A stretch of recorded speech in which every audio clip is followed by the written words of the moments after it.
Friends, ఇలాంటి kundan work blouse కుడుతున్నప్పుడు machine needle విరగదు కానీ దారం పదే పదే తెగిపోతుందా? దానికి కారణం ఈ చిన్న చిన్న రాళ్ళు మిషన్ ప్లేట్ కింద ఇరుక్కుపోతాయి. కుట్టే ముందు ఆ ఏరియాలో ఒక పేపర్ పెట్టి కుట్టండి, లేదంటే నెమ్మదిగా హ్యాండ్ వీల్ తిప్పుతూ కుట్టండి. ఈ టిప్ ఉపయోగపడితే సబ్స్క్రైబ్ చేసి సపోర్ట్ చేయండి.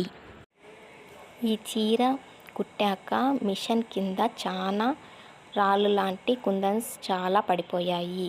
ఈ ఏరియాలో క్లీన్ చేసేసాను. ఇప్పుడు ఈ ఏరియాలో చాలా ఉన్నాయి. అంతా క్లీన్ చేసి ఆయిల్ వేసి పెట్టాను. ఈ టిప్ మీకు ఉపయోగపడుతుంది కదా? కామెంట్ చేయండి.